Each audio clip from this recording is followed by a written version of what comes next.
exactly what happened. So for us, it was all about Conte. And interestingly, I'd say the Korean League was more about Conte. They were asking him a fair few questions. And like I say, he was in a very good mood. He really was in a very good mood. But what was really interesting, every time he said the word Sonny, all the cameramen went mad in front of him, like photographers, and he was all the snapping or the shuffling noise going. It was almost as if they thought, oh, we need to capture the moment that he said Sonic, even though they just missed it. It was like photograph, actually, it's not video, it doesn't make any difference. But yeah, and they were doing that, and they were doing this really odd effect of all, like, they were swaying, they were going up one side of the room to the other, like it was almost like watching a wave of people. And they just kept going up and down, getting different angles. And so it must have been so off-putting when Conte and Sonny were kind of answering what they had to answer.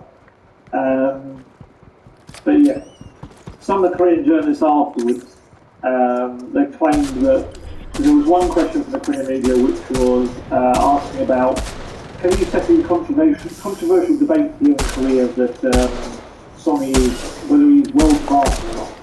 And the Korean media claimed that Sonny's face didn't look very impressed with that, actually. We didn't notice that as a UK media, if I've got to be honest. We didn't notice that. But Conte says he's world class every week, so it wasn't really a hard question for him. He was always going to answer the way he did. But Conte was good with us. We got in some questions about all those things he said about staying at the club, transfers, and everything. And he gave some pretty strong positive answers. Bearing in mind this was the man last year who was keeping us our toes. One week he looked like he was staying, the next week he was heading off. He was saying, what did he say last week? He said, Tuesday, I'm totally involved with this project. He kept talking about it just being the beginning of this project, how happy he was with the signings that they've made. Honestly, this is Conte as we want to see. This is very far from the Perth Moor night when he was thoroughly fed up. It was good, and he seems genuinely excited about kind of what can come. I guess because everything is being crafted really around what he wants it to be. It is pretty much it is Conte's Tottenham Hotspur right now. I asked him about, pretty much, I don't remember exactly what my question was. It was something like, Spurs have signed 5 players early in the window before this tour. That's really unusual. Tottenham don't do this. Is this something that you really made it clear to them you needed to happen? And also, do you want more? So this was his answer. We signed 5 players, and when the ideas are very clear, it's more simple to go into the transfer and go and sign the players. Our plan was very clear about the positions and the roles in which we needed to improve, and we did it. I think the club worked very well in this window. For every coach to have the players quickly is very important because you can work with them and try to put them into our idea of football. In the past, and he kind of stopped, hesitating, and I think it was a good sign it was good to sign 5 players quickly. I think what he was going to do, which he's done anyway indirectly, is essentially say Spurs done it in a bit of a rubbish way in the previous years, which is true. I mean, by saying that if you have a clear idea, it's no problem, he is saying that he didn't have a clear idea in the past just by linking that. It kind of is. And I don't think that's rocket science. I think that's the way it's been. They've always looked for these bargain signings late on, and now he's got a squad that he can properly prepare and get ready for what he wants to do. That makes a huge difference in those early weeks of the season, especially. And yes, and he did say, essentially, yes, of course he wants more. The club will continue to look for any opportunities at Old Line, but yes, we know there will be one or two. Who knows, maybe more if there's sudden departures. But yeah, Spurs knew this summer. They've got one of the best coaches in the world, and that's why I think you've seen £150 million injected in as well to help out. They couldn't hang around. They had to absolutely capitalise on what they've got. It was quite interesting the way the presser ended was that he had to do. He was going to hold up a scarf with Sonic, which was the pose that the Team K-League boss and his players had done as well. But someone clearly had asked, "Who's the Sonic celebration?" But in Korean, because Sonic suddenly did a face like, "Oh man." I think probably thinking Conte would be utterly embarrassed by that. But you know what? I think because he's in such a good mood, absolutely went for it. If you're not sure what it is, it's that one. And he he nailed it, to be fair. He did it much better than I just did it. And he had a big old smile on his face. I was really good, actually. It was really good where I was sitting because they actually turned and I got a good photo again on my phone of them. And he was chucking away the whole time. He's a 52-year-old Italian and he was absolutely getting into it. For a guy who grumbled about, pre-season tours in the past at Chelsea and the like, it looks like he's enjoying this one. He seems very happy, and when Antonio Conte is happy, I've said this in the past, when he's a happy man, big things happen. I think that's why everyone at Tottenham is pretty excited about this. And we had the match. We had the match yesterday, which I should say, when I was in the hotel waiting for something on Monday, a member of the Tottenham Hotspur Supporters Club of South Korea handed me this. And you might have seen them in the background at the match. They are little cards that the Antonio, it's essentially the Antonio chant, which obviously is just Antonio. And then on the back, it's got loads of chants for the Spurs fans, the Korean fans to learn. When Spurs go marching on, we are Tottenham Super Summer from the Lane, with the park, it's all of it. It's loads of stuff on there. And it's brilliant. It's just faster, safer. There's no place like Chrome. Hi, whatever you want, you crazy cat, dog, moose. We got it. Did somebody say just be?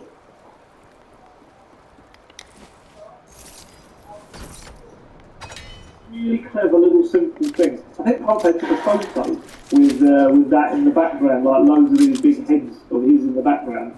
He was loving it.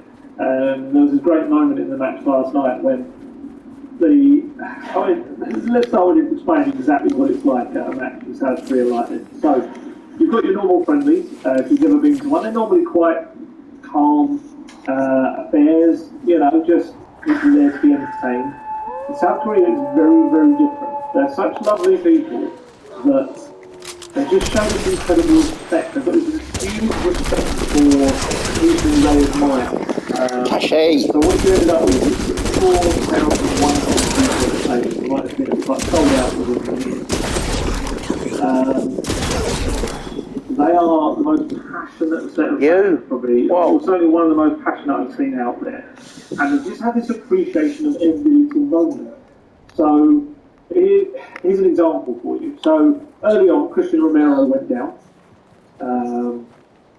Some kind of, I think it was like a heavy fall in the air from an aerial challenge. And when he was kind of needing treatment, everyone was, there was like this real pose. And then when he started to get up, the stadium announcer said, "Let's give a big hand to Christian Romero," kind of thing. And everyone started applauding, and it was like a really nice moment.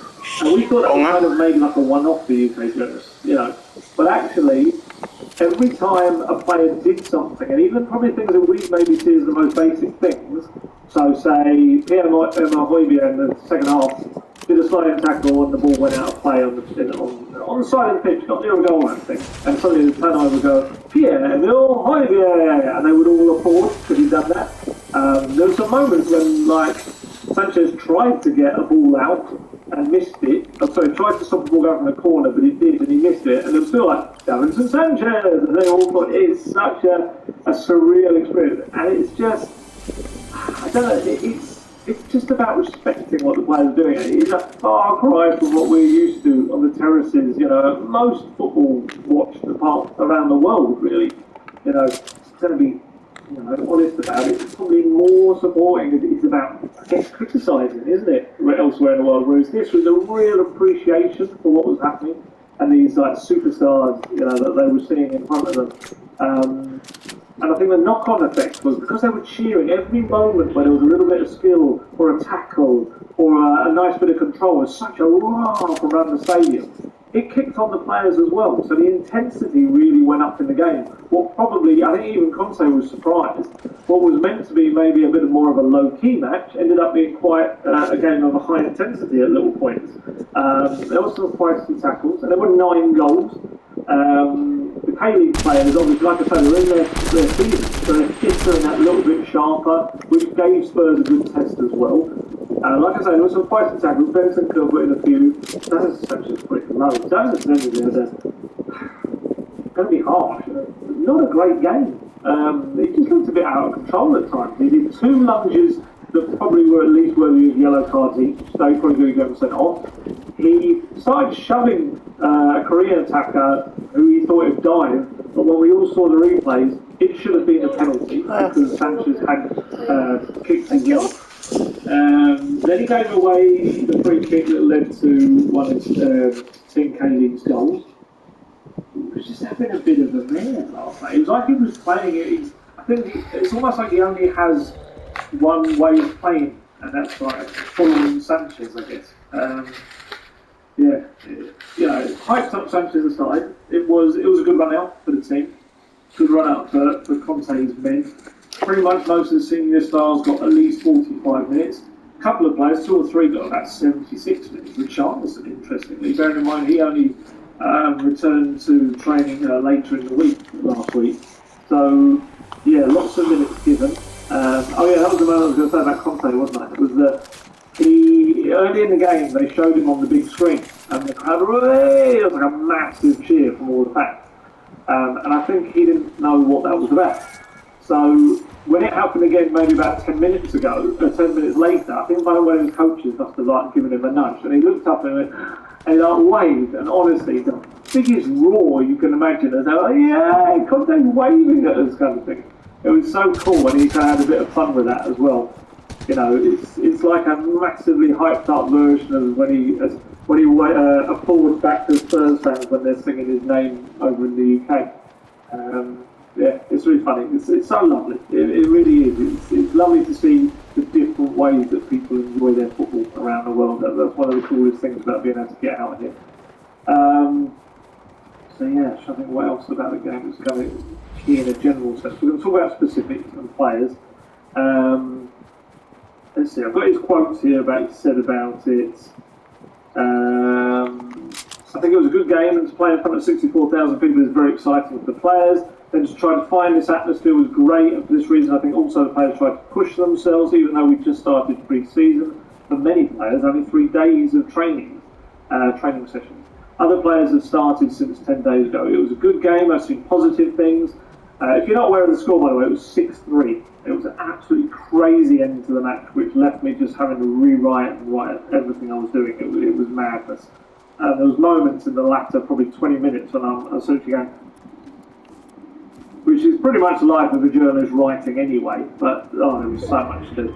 So I've seen positive things, other situations that we can improve, but we've just started this season. Now the most important thing is to try to bring all the players to be fit for the first game, because in 3 weeks I have to start the Premier League, and for now my first target is to have all the players fit and be ready to start. But I repeat, I'm satisfied with the game. We enjoyed the atmosphere, and we take positives from this situation. It was a friendly game. The mentality of my players has to be to play every game and get the win. The first half was good intensity. I didn't ask, Sungmo asked this question, I should stress. He asked whether Conte had asked the players to play with a high intensity, to which we say no, it was the atmosphere. I didn't ask for a high intensity from our players because I repeat, in this period it was very difficult for them, especially those who've just started to have training sessions after 1 month of rest. For this reason, we must try to manage very well the training sessions, especially the physical aspect, and then to give minutes and time during the game.